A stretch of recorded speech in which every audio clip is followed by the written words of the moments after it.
Why do people change?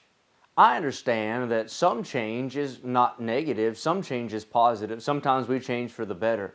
But I mean, why is it that Christians who have been faithful for so long, they change? They change philosophy, they change position, they change their standing, they change their methodology possibly even. And like I said, not all change is negative. But I'm talking specifically, why is it that some Christians seem to change and the change is negative?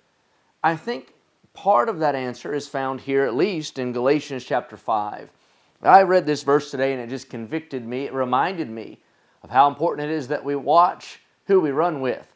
Because here's what the Bible said, you did run well. So you were in this thing. You were going the right direction. You were serving God. You were pressing on the upward way and gaining ground for the gospel. You were doing well. You ran and you ran well.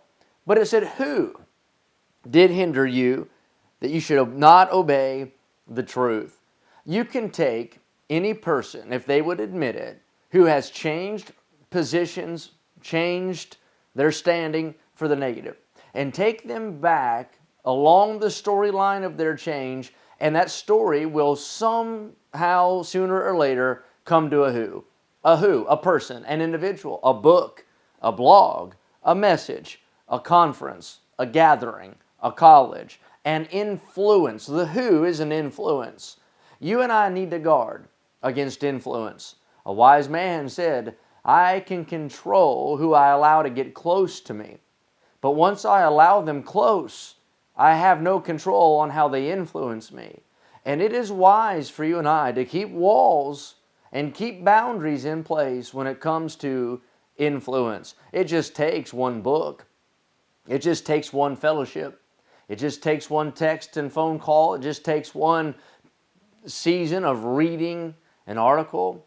And I'm not being super narrow and dogmatic. I'm not saying that you ought not be wide read and wide studied. I am saying you ought to be wise read and wise studied and wise about your fellowship. Or you and I one day will be, in this verse, one who ran well, but a who hindered us. Something got in the way.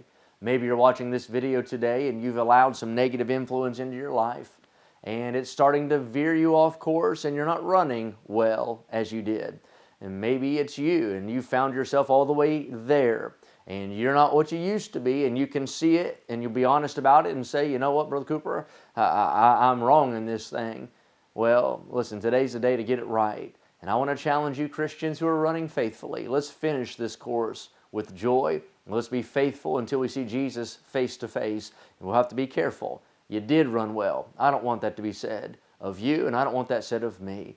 God help us. May this be a help in your Christian life today.